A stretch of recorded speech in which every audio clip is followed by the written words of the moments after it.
There are several common Agraco applications for either the semi-regen or CCR reformers. One common application exists around the recycled gas compressor when compressor discharge or lube oil temperatures become too high and require additional cooling. Another common application is additional overhead cooling for the debutanizer.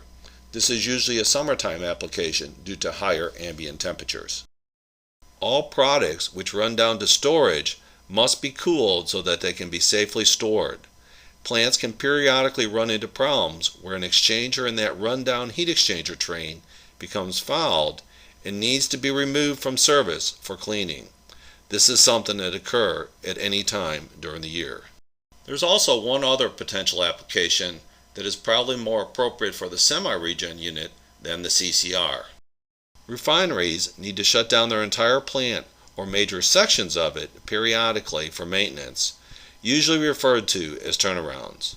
Turnarounds are time periods of intense activity with immense pressure to get the plant back on stream as soon as possible.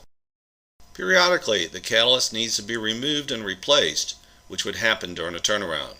Once a plant begins a maintenance shutdown, all the catalyst must be cooled from these high operating temperatures down to ambient temperatures.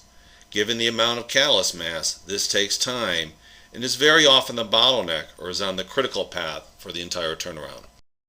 The traditional method of cooling down catalyst is to purchase liquid nitrogen with a vaporizer feed system and circulate it via the compressors that already exist in the unit. Not only is this expensive with several inherent potential hazards, it becomes a logistical nightmare since it requires a constant parade of liquid nitrogen trucks coming in and out of the refinery. In addition, this extra nitrogen must be relieved via the flare system, which creates another unique set of problems.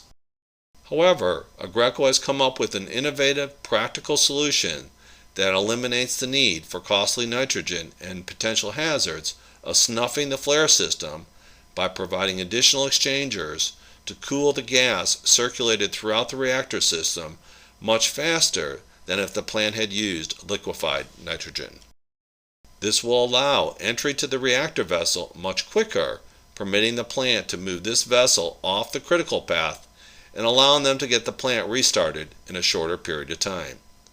Even if it is not on the critical path, it might allow the plant to get more maintenance done than would have otherwise been possible.